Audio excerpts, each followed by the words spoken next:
Joe, welcome to the Leaders Lab. Thank you. I appreciate you having me. All right, well, we got to do a little pre-show chat, and I know you were saying you're from Rio Vista, California, which I actually know, believe it or not. That is crazy. Nobody Yeah, knows where that is. I happen to have a relative that lived out there, not too far from the Delta. So it's a hard place to describe, right? Because it's too far to be East Bay, and it's too close to the Bay to be like the Sacramento Valley, right? Yeah. I mean, it's kind of off the beaten path from the Central Valley, Yeah, right? So I guess it's kind of like that. So yeah. yeah, right on the Sacramento River, small little farm town. There were about 3,000 people there when I grew up there. And So then, tell me about growing up there, and then you ended up going to school in Southern Cal, right? yeah. So, yeah, my dad was a police sergeant, and so he knew everything that happened before it happened. And if Sure. he didn't know about it, somebody definitely told him. And so we had to be decent kids. But yeah, it was super small town living. And, it's always funny. Everybody wanted to leave, right? And everybody wanted to get out of the small town that they're from. And then I lived all over. I moved to a lot of different places, went to school in Southern California, lived in Seattle, lived in Denver, moved all over, and then ended up in back in Northern California for a while in a small town that was even smaller than the one that I grew up in. And Wow. then from there, we moved to a town almost the same size. There's 1,100 people in the town that we live in Montana. And so we're a half hour from Bozeman, but it's just funny that, you grow up in this small little town and everybody's like, can't wait to get out of here. And Right. then we gravitate towards another town very similar. And that's where we end up raising children. So it's kind of interesting how the I'm world works. seeing that with my kids that they're grown now, and they're starting families of their own, and everybody wanted to get out of like where we lived and went to the city and did all of that, and Yep. now they're all living up in upstate New York in a very similar town to what they did when we were younger. So cool. So life and education takes you to Southern Cal. Did you know from an early age that you wanted to be an entrepreneur, or how did that come up? Because it I seems like you've been in it did. for a while. Yeah. Yeah, I did. I mean, I always reference back when I think I was 17 or 18, I read Rich Dad Poor Dad, and it like that automatically clicked and I got it. And I was like, okay, so I could build somebody else's wealth or I could build my own through building businesses. And then how do I get from building a business to, like owning a business to then getting into the investor quadrant? And like and that was always in my mind, although I was a sports fanatic growing up. So I thought I was going to play sports in college. I walked onto the basketball team at UC Santa Barbara, made the team, sat the bench, didn't get to play, and then realized like, yeah, I'm 5'11", probably not going to play. Right. So I ended up, I ended up kind of moving around a little bit, dropped out of school, decided just to build a business. And so I did that. And then 27 months after I built that, I sold it. And I was like, okay, this is obviously my thing. And How so did you that kind of, sell it? How did you sell it so quick? I mean, did someone pursue you guys, or were you looking to sell it that quick? no, somebody pursued and it was a really interesting business model. It was actually door-to-door sales. So it was a door-to-door sales business, but the value in the business was the fact that we got products on consignment. So I had no cash outlay in order to get, $1 million warehouse full of product that we could sell on a daily basis. And I mean, it was ghetto. It was like I would I would take the products that were consigned to me and I would consign them to other people. They would go sell them on the street, literally business to business, walk into doors, sell what was in their hand. And then at the end of the day, they would come back and they would settle up what they just sold and they would keep the profit. And I would, take what was owed for the actual products that they sold. And that business model was fascinating. And I was burning myself out like crazy. I was working 15-hour days. I was there before the sun was up and I was gone when the sun went down. And I was about to like go, I got to do something else. And then somebody literally walked through my door who had heard that I had this consignment deal and all they wanted was the access to the consignment contract. And so they bought the business for that purpose. So, but I was 22 years old. I didn't know a whole lot. So I probably didn't get as much money for it as I probably should have. But that was Hey, I mean, lessons you learned. you exited with a profit at 22, so Yeah. that's pretty cool. How did you parlay that into future opportunities? What was next? I turned around and put all my money into real estate. and bought properties. Yeah. So I had some rental properties.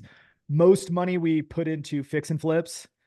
And again, 23, 24 years old. I'm kind of an idiot still. And I've got all this real estate and we're doing all these fix and flips.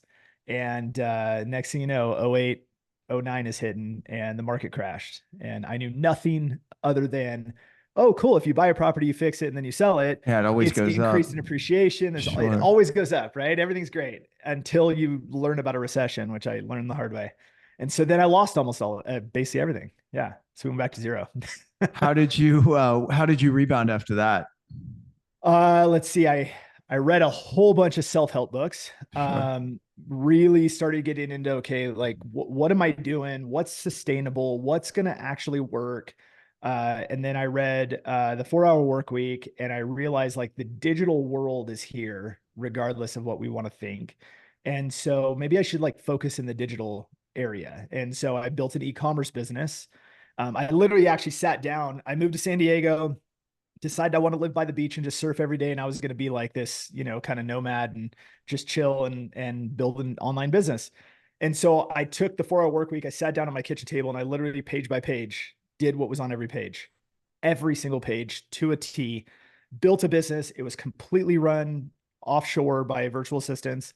I had a fulfillment center that shipped product and I did all that. And then I lived at the beach and it was sweet and it was fun. And I got to, go down to Costa Rica and like surf and screw around. There was one piece of advice in the book that I actually decided not to listen to that actually shut down the business later. And that was ingestibles. In the book, he very specifically said, don't sell ingestibles. Well, I sold supplements. And then the FDA decided to step in and how they are. So they shut down the product, which shut down payment processing, which shut down my options. And so I closed down the business. I don't even remember in the book him saying that. Is that why he said it? No, he said it because of the customer support that's required. Okay. When you get it, hey, is this going to make me sick? Is this going to give me diarrhea? Is this going to, do this to me? Is this going to, and ingestibles are super high customer support oriented. Okay. And so I was like, I could suck it up. Right. Yeah. I'll deal with it. You're like, I'm doing everything else. I can skip this part. It's no big deal. And so, so it was no big deal until it was a big deal. And then the FDA came in. And that was when I started understanding like how bureaucracy worked and how the FDA had massive influence into banking. Right. And I didn't realize this, but when they say a product can't be sold, that filters down into payment processing companies like that. So like the decision happened. Yeah. The decision happened. And I woke up the next morning and found I had 3 different payment processors. All 3 of them shut down. Right. No way to bring in income. And I wake up every morning going, first thing I'm going to do is I'm going to check the account on all the new orders. None. What?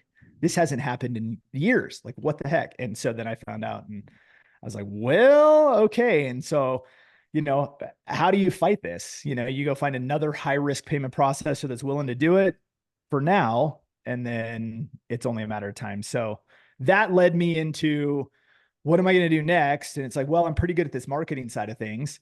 And so I just took some marketing contracts, started supporting businesses, got a big deal with Keller Williams and worked for, did a bunch of marketing for their corporate office in Austin, Texas. Did that for a little bit, then opened a marketing agency. And so then that was my path into marketing. Cool. And when did family come into this? Because I know you're married, you got kids. When did all of that come along? Yeah. So kind of just before, I think it was just before the FDA shut down the product that we were selling. We had kids.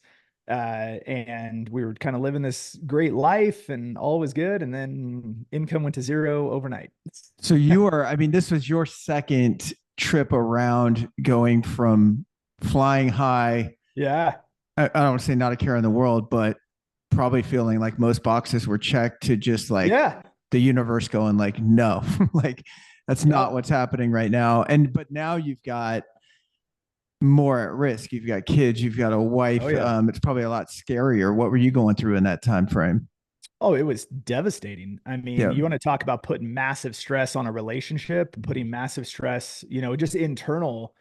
Especially, I mean, if you're, I'll if you're a man, your job being to provide and protect, and all of a sudden providing went to zero overnight. Sure. Whoa, okay, that's scary. But I remembered what it was like before, when I lost everything, and I remember taking so much time to like get going again. And it was like, no, no, no, no, no. That like I remember that took a long time, and I moved in with my sister, and like I didn't have any money, and that Right. sucked. And I was like, no, no, no. Like I go today. And so the day that happened, the first thing I did is like, okay, for the meantime, let me get a high risk payment processing company. Let me do something with that. So we did that first, got that underway. I was taking taking payments again, unfortunately paying super high fees, but that's in motion. What am I going to do next? Because obviously this is going to die. Yeah. Right. And so then I went in, okay, marketing. And as soon as I got like a client, I got something moving, I just shut down the e-commerce business. Right. I was like, there's just nothing I can do about that. No, that's smart. And so then you get into marketing. Where do you go next? So I'm doing marketing. I'm working with all kinds of different companies. Then I thought, well, maybe I should just build my own business, and I should start a marketing, like a full-fledged agency. And so I start that, and it's just me and some virtual assistants in the Philippines. We're kind of getting going. We're getting going. Things are starting to look good. And then I don't know what happened. I went down some drunken Gary Vaynerchuk like path, and I had to have 100 people sitting in desks, I guess. And I opened a physical office, which was like the opposite of my previous personality. And I Sure. put in a whole bunch of US based employees that all had, it's like now all of a sudden everybody has to have the right computer equipment. Right. Everybody has to have, a desk that has to be the right height with an ergonomic chair so that I don't get sued. And like, and I remember, it's like, okay, it's just the next expense. It's the next expense. And then I was like, what am I doing? Like, I can't believe this. Like, what the heck? This is not what I thought, my business would be like. And the next thing you know, we've got 27 people in an office, and there's all these people running in all these different directions, but we're functioning, and Right. we're doing well. And so that's kind of how I got into opening my first like agency. But you created this big overhead that sounds like it was Huge. stressful. And I mean, when you look back on that, do you know what was behind that? Because I've been there myself before, where look, at the end of the day, our businesses should really exist to contribute something, but then on the Yeah. personal side, it provides income and hopefully lifestyle, right? And but sometimes for me, I know I've gotten into it and gone, I kind of want the big office. I kind of want the big sign. I kind of want the big chair. So for me, I've had ego involved Yep. before. I was just gonna say that Yeah. word. Yeah, I think Yeah. I think it became kind of the ego thing. We became the fastest growing agency like in the Sacramento Valley at that time. Sure. And we were taking like these clients from other agencies in town. And I'm like, and the crazy part was like, I know all the owners, like I know who Right. these people are. And it was kind of just wild, this speed of growth. And we've got some really reputable clients. And I'm like, shit, nobody could stop us now. And then we had 40%, about 40% of all of our income weighted in just two clients. Okay. And both of those clients canceled within about 2 weeks of each other. Oh, wow. And all of a sudden it was like, whoa, everything went to a halt. We started losing money like crazy. I started taking on personal debt to pay payroll Staff. Yeah.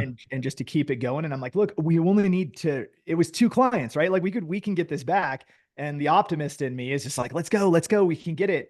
And our business development team wasn't developing business. And so we were like, well, this isn't really getting us anywhere. And we're not having, the success that we need. And so my business partner in it at the time, because that's a whole longer story, was head of business development.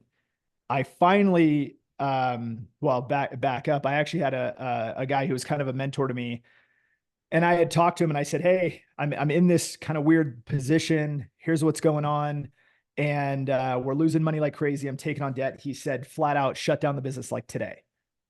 And I'm like, well, okay, like, okay, what's your business doing? He goes, I just did what you did. Literally losing money, taking on debt, doing that. I just did it. I'm telling you, it doesn't go well. He goes, close it down and then just restart the business with super low overhead. And I'm like, well, what are you doing? And he says, well, we're doing like $50,000 a month in revenue, but I only have two people on my team. And I'm like, well, that sounds nice. Yeah. I've got 27 people in desk plus a team of VAs. And so, and I'm like, but we're doing like, dude, we're doing like 5 times as much in revenue as this guy. Mhm. And I'm like, so how, there's no way, like, I can't close this down. So I didn't listen to him. And here's somebody who gave me sound advice that he had just experienced personally. And I thought I was above it. And Right. I think it was ego and the big office and the glass walls and like all that stuff. Right. Then there's that broken piece of me where I go, what about all these people's jobs? Sure. I'm going to lay all these people off. Like, how am I going to do that? And so I didn't listen to him.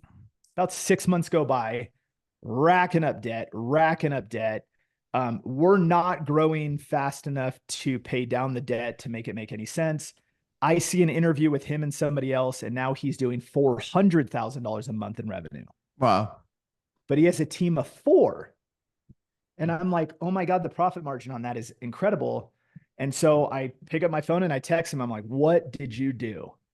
And he goes, you didn't listen to me, did you? I said, no, I didn't. And so within a couple days, I go to my business partner at the time. I'm like, dude, I can't take on the debt anymore. I'm like, we can't keep going. And so all in all, we end up shutting down the entire business. Unfortunately, we did it the wrong way. And he decided that 4 minutes after I said that, he goes and he grabs everybody, puts them all in the conference room, calls me in, and then just tells everybody we're shutting down the business. Wow. And I was like, whoa, you can't do it that way because we don't have any money to pay them. Right. And I was in California and I'm like, in California, like you have to be able to pay people when, Yeah, when you within let them like go. 2 days. Yeah. Dude. So I was like, I'm stressing. I'm like, dude, do you realize like how bad this is? You just forced us to cut a check that we don't have any funds to do. And now we're really in a bad spot.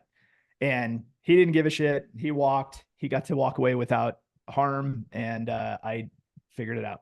So yeah. So bad situation. Did you ever along this journey? I mean, because it's weird because you had such a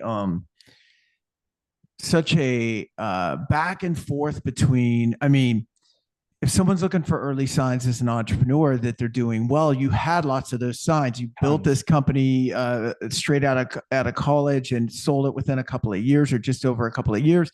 Like everything you've done has had its moments at this point of doing really well, but then also, meeting a death at some point. Right. Yeah. And like, did you ever go like, shit, maybe I should just go to work for somebody else? And I mean, at this point, No. like marketing, it crazy. didn't cross your mind?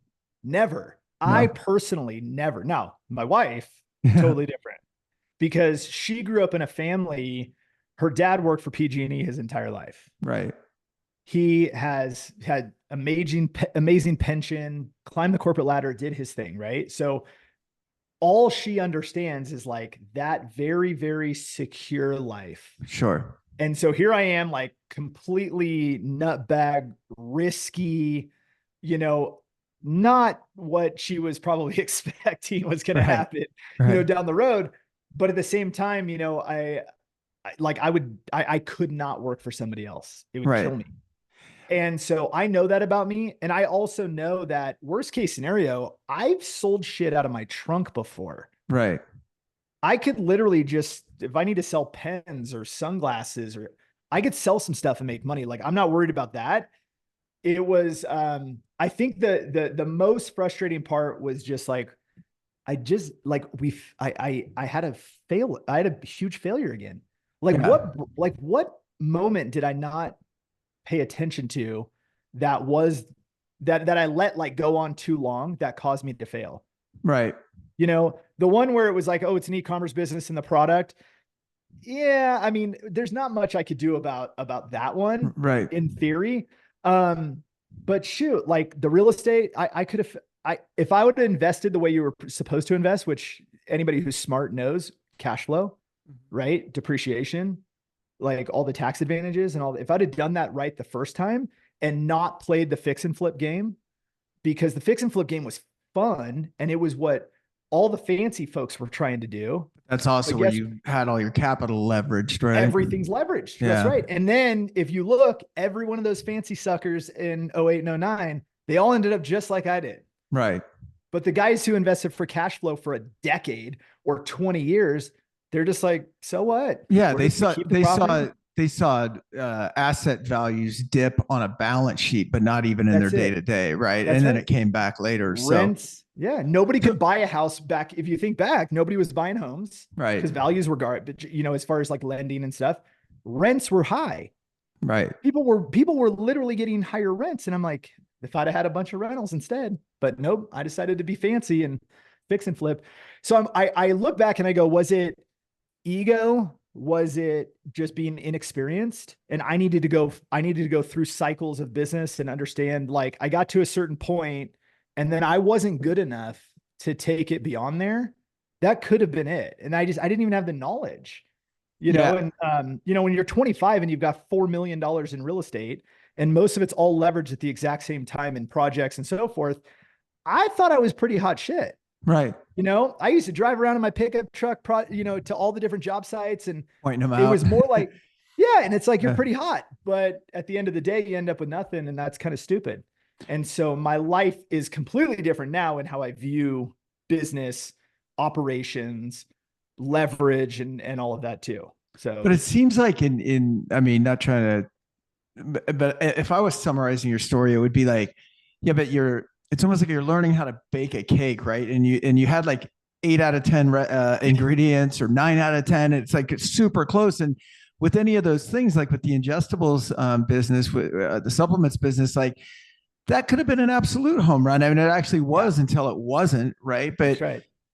had the FDA not done what they did, you might still be in that business, or it might be worth $100 million. Or Who knows? if there wasn't a crash in 08, you might have got to the point where you had so many assets under management that it wouldn't have really mattered, right? Like so close. So what happens next? How do you take these experiences and learn from them? Well, I mean, I really had to check my own ego, Sure. right? And check myself and go like, okay, at the end of the day, what do I really, really want? How do I want my life to actually be? And that was when I said, it's about the life that I want to live versus this idea of a businessman that I want to be. I don't care about being the businessman. I care about being there for my kids and having freedom and all of that stuff. So I said, all right, I'm going to go back to zero. And we literally, like, we shut everything down. I I have all this debt racked up. Plus I still got to pay this payroll that's due like yesterday. And I go, okay, let's sell. I'm going to sell off any of the client roster that we have and just basically give them away to local client competitors, and sold them for 50 cents on the dollar. Got a little bit of cash, paid off payroll. Okay, great. Now I have all this personal debt. And then I go, look, I just built that business. Like, for the most part, like the operations, all that stuff, that's me. Like, I got it. I know how to do it. Let me go back in and restart, except no freaking office, no employees. What I'm going to do is I'm going to do it with virtual assistants. I'm going to do it outsourced team, and we're going to focus very, very simply. And so I just built a model where I had somebody doing prospecting. They would just tee me up into a conversation with somebody I could close. And then I close the sale. Now, okay, great. We have a client that we need to fulfill. And I just taught somebody else how to do fulfillment. Okay, great. So now they know how to do fulfillment. This guy's bringing me more deals, and I just focus on closing the deals. And we just created this little business, this cycle that worked. And I went from, basically I had one client left, and I went from $3,000 a month to $109,000 a month in 4 months. Whoa. And it was like, there it is. And then I doubled it for, I think it was 3 months later. 3 months later, we doubled it again. And then I went, I got it. Right. I understand the business process that makes this sustainable. And then that was like, from then on, I was like, I could do this with anything. Isn't it also awesome to look at your business and go, okay, we're doing whatever we're doing. Let's say it's a couple $100,000 a month, and go, okay, that's what we're used to. And that's what we want to do. And maybe we want to grow on that number. But if this thing takes a step backward all the way to whatever, like, we're fine, right? Because you just don't have all that overhead. And I think it not only makes the business better, it makes it less stressful. It makes it more sellable. Most companies, it's funny. Everybody always talks about when you're buying companies, you're going to get a multiple of earnings and all that. And I'm like, not exactly. You're going to get a multiple of their earnings. You know what I Yeah. mean? Yeah. Because if I got to buy your shitty lease that I don't want, I'm charging you for that somehow, right? In the Yeah. purchase price. Absolutely. If you're Correct. giving me 27 employees that I don't want, I'm either going to make you get rid of them, or if I got to take them on, it just lowers the value of your company because I'm not going to make the same profit I would otherwise if I That's don't right. need those people, right? So Yeah. that's amazing. So you were off to the races. Did you have 5 companies now? Is that Yeah. correct? You're Yeah. So running? we have five because we rolled up one into another. But yeah, so we have five that all operate right now. Virtual assistants run all of them. When I say virtual assistants, I just use the term because that's what everybody knows them as, but virtual Right. staff, Yeah. outsourced staff. And so, I took the exact same model that took us from 0 to $100,000 a month in 4 months. And I said, okay, I can do that with everything. Let's do it with selling virtual assistant services. So then we did that, and then got that up and going. And then shortly, I mean, a few years after we launched, what was it, 4 years after we launched or so, COVID hit. And that's when like the outsourced world and virtual, That really picked operations up. became an everyday thing. And so Yeah. then the company just exploded. And then I went, okay, well, let's try it with something else. And we had some other ideas. And so we stepped into other markets and tried it. And, then I consulted other people to do the exact same thing. I'm like, here's the exact model that I use. And they're like, holy crap, look at that. Like, 0 to Yeah. 50,000 a month in like no time at all. It's like, yeah, it works. Do you I know when we started building our virtual team, we started in the Philippines. We Yeah. put people on from South Africa and Central America. Is there a go-to spot for you, or are you kind of wherever? We no, I mean 90% of our team's in the Philippines. Yeah. And primarily the reason for that is they watch our movies, they listen to our music. English is the second language, street Yeah. signs are in English, universities teach in English. Yeah. Like they understand our culture, they wear our clothes. Yes. It's funny, we just had a meeting with our team, and I'm just, it's so funny to see like when they wear a hat and you see somebody wearing like a Santa Cruz surf hat. Yeah. And you're like, yeah, do you even know where Santa Cruz is? Right. Right. And it's like, no, I mean, it's great because like they actually get us. And, when I see a guy that jumps on a call and he's got a New York Yankees hat on, and I'm like, dude, how are you a Yankees fan? You're on the Yeah. other side of the world. Like, Right. yeah, but it's, so because they understand our culture pretty well, we gravitate to the Philippines first, almost at all times. And then, then you get into cultural differences between the ability to kind of be like, real muscle and like aggressive. That's not their personality. Sure. So South America, Central America is more of a fit for stuff like that.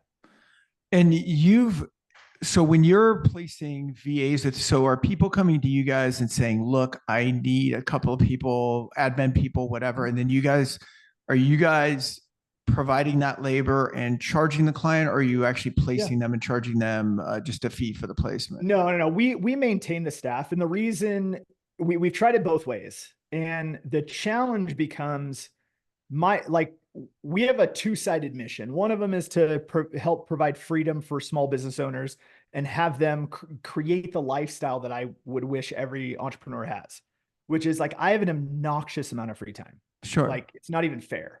I get to snowmobile every day in the winter. I take my kids to school. I can pick them up. I'm at every single thing my children do. No questions asked. I don't touch anything if it inhibits my lifestyle. And so I think business owners should have that. I think they all should. Most people won't because they don't position their business with processes and people to be able to execute on that. I want that for them. But then on the flip side of that, we create impact and careers for virtual staff, for outsourced staff. So I want both sides of it. And what we saw was that when we would just place and take a recruitment fee, it's a whole bunch of work for a one-time fee, which is kind of junk. Yeah. But then we also can't manage or guarantee personal growth. We can't have a bigger impact into that person's life after they get placed with another client. They may work with them for 6 months, then get fired. Right. That person decides to hire in-house. That person decides to change something. We can't do anything about that. And then what do? We bring them back and then resell their service again. Like that doesn't make any sense. Versus if I give them to you as a client and for whatever reason it doesn't work out and you decide to do something different, they can come back into our ecosystem. They can work in our project-based services. they can work with a different client that we have. They might work internally for my team. I can actually help them with their career forever. No, I think it's good because I think what a lot of companies are doing is jumping into this world with very little understanding of it. Yeah. And if you ask any business owner anywhere, even with physical employees, and you say, what's your biggest challenge? And it's like finding and retaining great people. And it's like, okay, well, let's add like 5,000 miles now to that equation. Like you're literally never going to meet them in person, probably. Yeah. And, what are the challenges? And, English is their second language, not their first. And they're on a 12 to 15-hour time difference than you. And most people do not know how to effectively manage that, right? And the only way that they learn, if they're going to learn, is they turn and burn people, right? They have a lot of turnover. All the time. Yep. All the time. It's one of the biggest factors on why we wanted to keep people in-house. No, I think I think it's cool. I mean, I think we've figured it out, but just for our company, but we had to go through some stuff to do it. I mean, it was challenging at the beginning. Yeah. You had to go through the numbers to get somebody, and then, hopefully it works out. And if it doesn't, then you're back to the drawing board to start over. Totally. And that's tough. That's super tough. So what's next for you? You've got this great young family. You're out in Montana. You got 5 businesses. You've got a real estate portfolio. Where's all this going for you? I mean, it seems like you're in a really good spot, and things are kind of clicking on all cylinders right now. So, no, I haven't really said this to, anybody yet, but part of what we're looking at doing is figuring out ways to take stakeholders within each of the businesses that we have and give them the opportunity to earn equity. So that down the road, depending on what we do with the businesses or whatnot, they have a huge upside for themselves. And we kind of started that process with a couple people right now. And I think that it's going to be something that I want to do long-term. One area that we want to try to figure out is how do it's tough being a US based company working in these different countries. We can't offer, like we have to do like very specific types of health insurance. It's a pain, right? It's really challenging. But then like retirement plans, how do we help somebody beyond just this job? It's like, okay, so yeah, you come in, you do your work and so forth, and maybe you're here for 10 years, but like, then what? Right. The reality is in most of these cultures, they don't have the same type of, I guess, like retirement thought process that we do in the US or in Western style countries. They don't have that. And so they'll work all the way until their kids then take over, and then they live with their kids. But how cool would it be if we could just shift the dynamic for these folks, put a different impact in place where they have some sort of a retirement type opportunity, right? Where we help really them cool. with, and we, and it's like, I don't want to be a financial advisor to them, but I mean, we've done well with our finances and we're pretty conservative, when it comes to our decisions. How could we help influence them a little bit to do some of that? Yeah. And just make good choices and, put some money aside. Because then you're having impact, and I think again, what I think a lot of people get wrong about this, virtual economy and virtual labor, which by the way, everybody's virtual to me. I mean, even my US employees, right? I mean, we're all on Zoom, so I don't really care where you live. And so I think it comes back to like, how do you want to treat people and how would you want to be treated? And if they're helping us excel our business and move the business forward, what can we do to help elevate them, even if it's not expected, right? Or maybe especially 100%. Because it's not expected. So yeah, we try to do the same thing. We're bringing people on now and try to outline a career path. Like, look, you're going to start here, do well here, move to here, do well here, move to here, right? Which nobody's really used to. I've found that it's very transactional, particularly in the Philippines. It is a really hard one. We see that there and also in Central America as well, where it's just, there is no career path. Right. They don't understand that they actually have an opportunity. Right. They just think like, well, I'm going to come in and I'm going to work I'm going to do these kind of tasks for a while until I kind of get done with it. And then I do something else. And I think what I would actually give a lot of, what do I want to say? An unfortunate thing I think is this freelance economy, right? The gig work economy, which is a lot of the virtual assistant type stuff where they bounce from person to person and client to client. I think it's actually hurt just the psyche and around, these different cultures, which is that they don't believe in longevity. They don't Yes. believe. And so we run into it a lot where the moment if somebody says freelance in anything that they have, they can't have a job with us. Yeah. We don't hire freelancers, period, Okay. because we've seen it hundreds and hundreds of times. Freelancers for an extra dollar an hour, no career advancement, dollar an hour, they will not only jump ship, they'll just completely ditch you in the middle. Yeah. Like they don't give a shit. Yeah. And I go, what is it? And every single time, if we look, it's the freelance kind of mindset. Yeah. And so what I want to do is I want to make sure like we're not hiring freelancers. So if you're into the gig thing where you kind of hop around, nope. What we're going to do is we're going to set you on that path of a career. Yeah.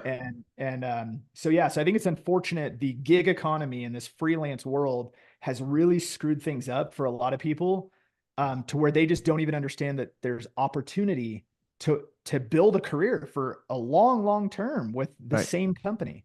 Right. I look at it this way, Joe, you'll get this analogy completely, but and I made this mistake, right? It's like, Yeah. oh, I need someone virtually. Oh, I can go on Fiverr or Upwork and I can type in different stuff and I'll pay up to this much per hour. And then we do what we would do if we're going to our favorite restaurant, which is how many 5-star reviews does this person have? But you know what? Oh That my is God. the Yeah. equivalent of like going on Tinder and looking for your wife or your husband, That's it. right? That's It's like such a good one. it's like Yeah. all it shows is that they've had a lot of one night stands and they haven't really committed to anybody, right? But they might be 100%. good in a project environment, right? Like Yeah. oh, I need you to fix, my IP or DNS stuff for Google, and you're good at that's fine, right? That's an Yeah. afternoon, but not for part of the team. These guys see themselves as independent little kind of business owners or Yeah. organizations, and they're less likely to want to see a career with yours. And I highly recommend that people that are listening to this that are hiring virtual and struggling with it in particular, because almost everybody that I know does struggle with it initially, to reach out to you and get Yeah. some help, Yeah. get some help on placing the right people. Cause it is a challenge, to get people over that hump.